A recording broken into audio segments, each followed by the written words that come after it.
সকালে ছাদে এসেছিলাম একটু রোদ লাগাতে গায়ে, তারপরে এসে ভাবলাম বালিশগুলোকে আজকে ঠিক করেই নেব। তুলোগুলোকে বের করে রোদে দিয়ে একটু পিটিয়ে নিলাম।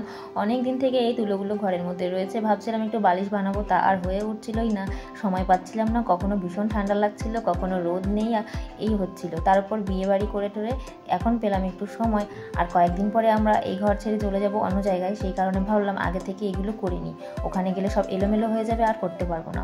তো বানিয়ে নিয়ে চলে আসলাম ঘরে। রাত্রেবেলায় বড়মশাই আজকে বানিয়ে নিল গুড়ের কালাকাঁদ।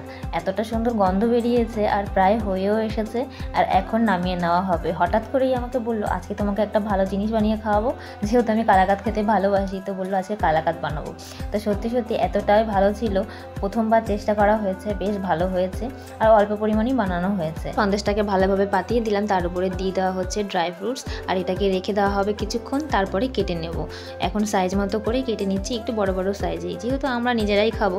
ঠান্ডা হওয়ার পরে দেখছিলাম একটু পাকটা বেশি হয়ে গেছে, মানে একটু শক্ত শক্ত হয়ে গেছে, তবে মুখে দেওয়ার পর এটা একেবারে মুখের মধ্যে ব্লাস্ট করছে, এত সুন্দর একটা ফ্লেভার আসছে কি বলবো, খুব সুন্দর হয়েছিল। বড়মশাইকে একটু খাইয়ে দিলাম। চলো আজকের মতো টাটা, সবাই ভালো থেকো।